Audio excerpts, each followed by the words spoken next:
हमारे धर्म संस्कृति में विज्ञान के सूत्र कैसे निहित हैं, इस बात को समझने का प्रयास करना चाहिए। मैं सबसे कहूंगा, अगर आप चाहें तो अभी भी चेक कर सकते हैं। सूर्य से धरती की दूरी जो 15 लाख कुछ मील है, उसको यदि आप सूर्य के डायमीटर से डिवाइड करें तो जानते हैं कितना आता है संख्या? 108। चंद्रमा से धरती की दूरी को चंद्रमा के डायमीटर से डिवाइड करें तो 108 आता है। कहीं कहीं आप देखेंगे 109 पॉइंट कुछ आ रहा होगा। इसका अर्थ क्या हुआ कि 108 is the galactic ratio of our solar system with the 2 major planets, एक सूर्य और एक चंद्र। चंद्र उपग्रह है, पर व्यवहारिक दृष्टि से वो इसलिए माना गया क्योंकि हमारे ग्रह वो माना गया जो सूर्य और हमारे बीच की ऊर्जा को काटता हो। वो हमारी उनकी डेफिनेशन में एक डिफरेंस है, that is a different thing. But मैं कहना चाहता हूं, सूर्य आत्मा का प्रतीक है, चंद्रमा मन का प्रतीक है। दोनों का धरती से डिस्टेंस 108 के रेशियो में है। इसका मतलब अगर आपको आत्मा से मन का एकाकार करना हो तो माला कितनी बार जपनी होगी? 108 टाइम्स। और इस 108 का हमारे जीवन से क्या संबंध है? मैं प्योरली साइंटिफिक टर्म की बात करता हूं। जो अर्थ और धरती का डिस्टेंस है, जिसका रेशियो 108 डायमीटर ऑफ सन है, अगर यह थोड़ा सा 10% दूर चला जाए तो इस धरती पे टेम्परेचर इतना गिर जाएगा कि जीवन नहीं रह सकता। 10% नजदीक आ जाए तो धरती पे टेम्परेचर इतना बढ़ जाएगा कि जीवन नहीं रह सकता। इसका मतलब जीवन का संतुलन वो 108 का रेशियो बता रहा है। चंद्रमा का क्या महत्व है? देखिए, हमारी धरती पे जीवन एक और कारण से है। अगर हमारी धरती एक्सिस में स्ट्रेट होती और वो घूमती रहती तो सूर्य की सारी किरणें सेंटर पे पड़ती, इक्वेटर पे। तो इक्वेटर पे तो एक्सेसिव टेम्परेचर हो जाता और नॉर्थ और साउथ पोल पे एक्सेसिव नेगेटिव टेम्परेचर होता, तो भी जीवन नहीं पनप सकता था। परंतु ये 23.5 डिग्री पे झुकी हुई है, इसलिए आधे टाइम जाड़ा, आधे टाइम गर्मी, मौसम भी बदलता है और जीवन का चक्र भी चलता है। वो 23.5 डिग्री क्यों झुकी हुई है? Because of A ratio of the distance of चंद्रमा। उसकी वजह से वो 23 डिग्री पे टिल्ट है।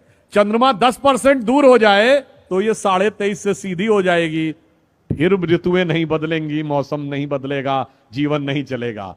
चंद्रमा थोड़ा 10% नजदीक हो जाए तो धरती और झुक जाएगी, फिर भी जीवन नहीं चलेगा। अर्थात हमारे धर्म का विज्ञान, आकाशीय विज्ञान हमें यह बताता है कि जो जो संख्याएं भी हमारे यहां निर्धारित की गई हैं, वो किस गहराई के साथ, किस विज्ञान के विचार के साथ तय की गई हैं। इसीलिए मन और आत्मा का संयोग करने के लिए सहज स्वाभाविक रेशियो ये वही होना चाहिए जिसमें हमें जाप करने के लिए कहा जाता है। और इसीलिए कभी आप में से बहुतों ने ध्यान दिया हो कि साल में 12 ही महीने क्यों होते हैं?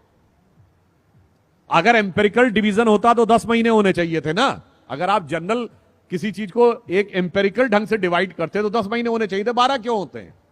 क्योंकि हमारा सारा ज्ञान जो था वो आकाशीय गति के आधार पर था। और जिस दरमियान धरती सूर्य का एक चक्कर काटती है, उस समय में चंद्रमा धरती के 12 चक्कर काटता है। इसलिए 12 महीने एक साल में होते हैं। और जो हमारे मैथमेटिक्स के विद्यार्थी बैठे होंगे, मैं कहूंगा कि आप बड़े से बड़े मैथमेटिक्स से प्रोफेसर से पूछिएगा, सर्किल में 360 डिग्री क्यों होते हैं? 300 डिग्री होते समझ में आता, 100 डिग्री होते समझ में आता, 200 डिग्री होते समझ में आता। 360 डिग्री इसलिए होते हैं कि आकाशीय सर्किल जो एक धरती लेती है सूर्य के चारों तरफ, और उस प्रोसेस में वो 360 time it rotates on its axis, there are 360 degrees in a circle. तो ये मैंने सिर्फ इसलिए आपको बताया कि हमारी हर सोच अंतर से लेके बाहर तक किस प्रकार जुड़ी हुई है कि भगवान कृष्ण के विराट रूप से लेके सूक्ष्म रूप तक। अगर आप ये बताइए कि आप जब ध्यान लगाते हैं अपनी आंखों के सामने तो क्या दिखाई पड़ता है? Black colour. इसीलिए भगवान कृष्ण काले हैं, कृष्ण वर्ण हैं। वो हमारे मन की आध्यात्मिक चेतना की प्रगति का प्रतीक हैं। और जब आप ध्यान लगा के अंदर उतरते चले जाते हैं तो एक स्टेज के बाद आपको अद्भुत ज्ञान का प्रकाश अनुभव होने लगता है, जिसे हिंदी के प्रख्यात कवि बिहारी लाल जी ने एक पंक्ति में कहा है, या अनुरागी चित्त की गति समझे नहीं कोय, ज्यो ज्यो डूबे श्याम रंग त्यों त्यों उज्जवल होए।